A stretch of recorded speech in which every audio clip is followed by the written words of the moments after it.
In all the U.S. military, there's only one group of men trained specifically to rescue, recover, and return soldiers home.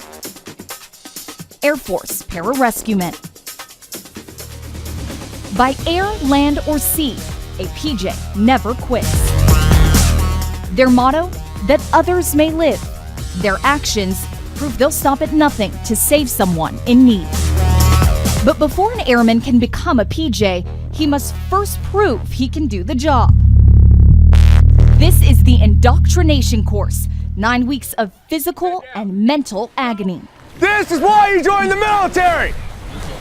You love this! You want it! Welcome to their toughest test yet, Extended Training Day.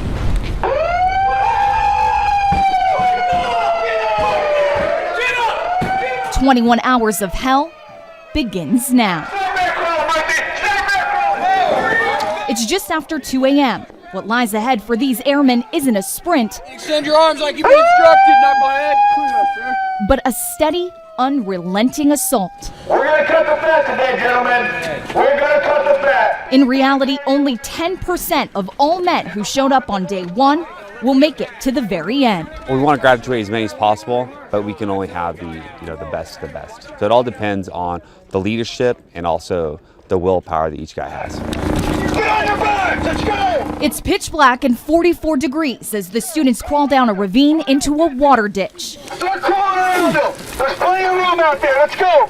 They've been up for less than an hour, but after emptying their rucks to 45 pounds, Hurry up. they're already on to their third event. Let's go, man. No, we don't tell them the distance, nor do we tell them the required time. Just tell them they need to put out. And that's how we kind of we really test their mettle and see what's in here. Course instructors are either active duty or retired pararescue men. Right up there, son, to 50 meters. Let's go. They're highly skilled medics, and safety is a top priority. They'll be monitoring the students' health throughout the day. We are, Sergeant. I feel fine. I'm in foreshore. 5 hours in, and the sun is beginning to rise. But there'll be no chance to dry off or warm up, because up next is a brutal 3 hours in the pool. You're taking away their air.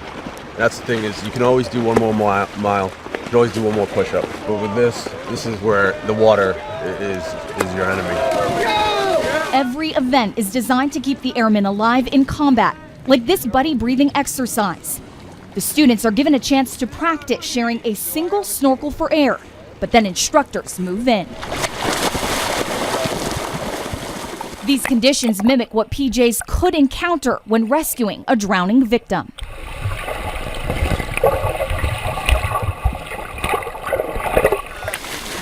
It's been 8 hours since their startling wake-up call, but instructors say this exercise is where they usually see the first signs of weakness. In fact, after just 45 minutes inside the pool, 7 men are already gone. 6 of them quit. 1 of them was pulled for safety reasons. Training is so intense, it's not uncommon for a student to black out briefly. But if it happens twice, get out of my pool. Grab your stuff. Let's go. He'll be allowed to ask for another chance. But if approved, he'll have to start training all over again from week 1. The others? Okay, quit. There you go. There's a horn. Underwater. Get underwater, Linquist. Complete the exercise. Complete the exercise. Complete the exercise. Are done. But the day is nowhere near over. And neither is their time in the water. Over the next 5 hours. Hit it. Oh, yeah. The airmen have now been going nonstop for 18 hours. But the worst is yet to come. That's how we test guys who's in the pool. That's how we know what they're made of. We got to make sure that we got the right guy for the job. It's psychological warfare. Physical abilities only take so far. Coming together as a team, helping each other push through certain situations, and depending on your mental toughness is really what this is about, and pretty much any combat situation. Back on land, the students begin to sense the end is near, and they find their second win.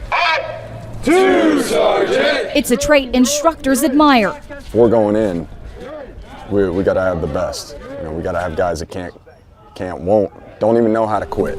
But the students aren't expecting this next bombshell. They won't be getting the prize they've been working toward. It sucks, but that's the way life goes.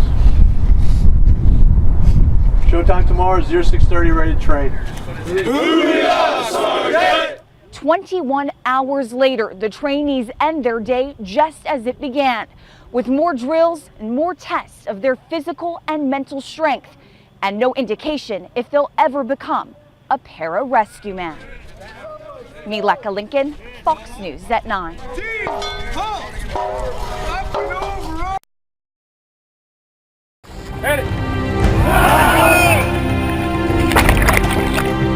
Air Force Pararescue Indoctrination. It's considered one of the toughest special ops training programs in the military. 90% of all men who try fail. This 2001 class didn't graduate a single student. It will forever be the team that never was. We're always looking for quality, not quantity. Extended training day is considered the course's toughest challenge. They know it's going to happen, they just don't know when. The other uncertainty?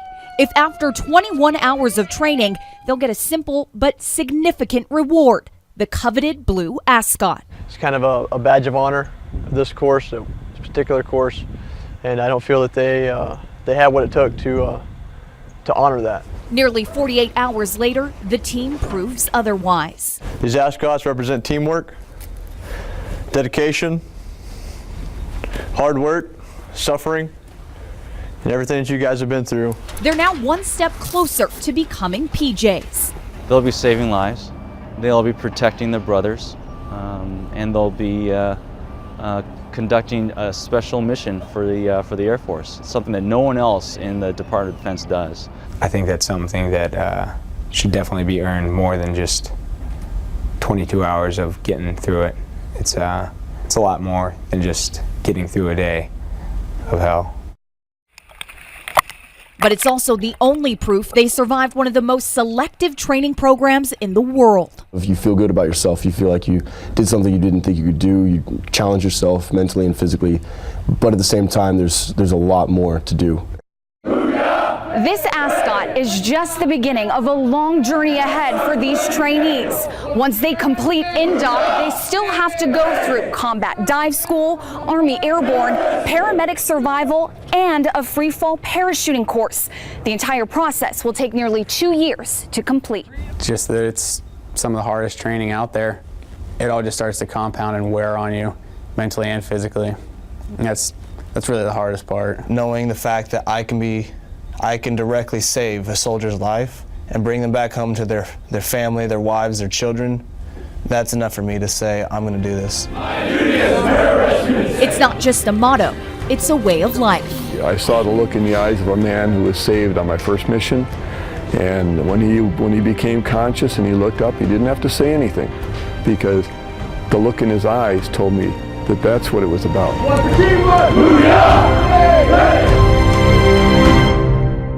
There are about 500 PJs in service, making pararescue one of the smallest special ops forces in the military. Yet they're the most highly decorated in the Air Force, with 1 Medal of Honor, 12 Air Force Crosses, and 105 Silver Stars. Fitting recognition for a unit whose squadron is named Guardian Angel. Mileka Lincoln, Fox News at 9.